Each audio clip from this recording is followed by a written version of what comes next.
While former President Donald Trump pursues a third presidential run amid a flurry of criminal investigations, it's clear that the effectiveness of his typical tactics of defiance and counterattacks is starting to dwindle, Maggie Haberman at the New York Times reports.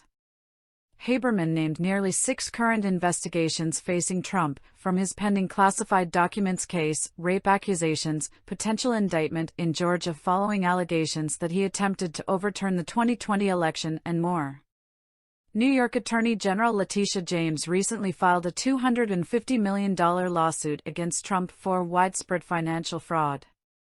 Sources close to Trump, Haberman reports, say the former president's main worry is the potential of facing criminal charges, which he has worked to avoid since the late 1970s, under the guidance of his former attorney, the late Roy M. Cohn. In an attempt to distract officials from pending litigation, Trump has kept Cohn's legacy alive by attempting to ambush the legal system while finessing his way around potential consequences. Always distraction, and apparent scorched earth and counterattacks at the start, and after much passage of time, settlement as quietly as possible, First Amendment attorney and New York Democratic activist Victor A. Kovner said. And the counterattacks as scurrilous as possible. Mostly from the Roy Cohn playbook. Trump has continuously engaged in harmful tactics such as calling black prosecutors like Fulton County District Attorney Fani Willis radical, vicious and racist, or accusing the Department of Justice of partisanship. As lawsuits come for Trump, he has proceeded to file a few lawsuits himself, most recently against Washington Post journalist Bob Woodward.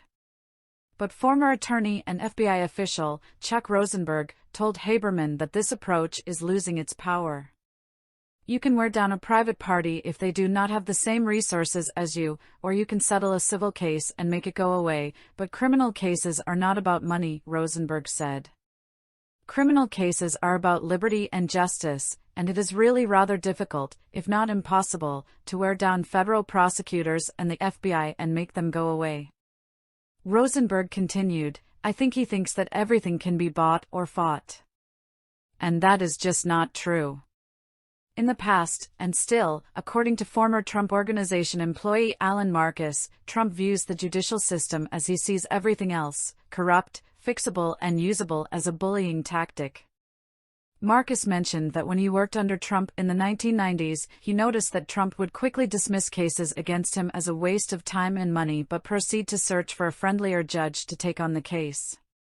Judge Donald M. Middlebrooks of South Florida, who fined Trump $1 million this month for his 2016 frivolous lawsuit against Hillary Clinton, likely would not be considered a friendly judge in Trump's eyes. Mr. Trump is a prolific and sophisticated litigant who is repeatedly using the courts to seek revenge on political adversaries, Middlebrooks said. He is the mastermind of strategic abuse of the judicial process, and he cannot be seen as a litigant blindly following the advice of a lawyer. Trump dropped his lawsuit against Letitia James as a result of the $1 million fine, proving Haberman's point that Trump's decades-old playbook is becoming worn and torn.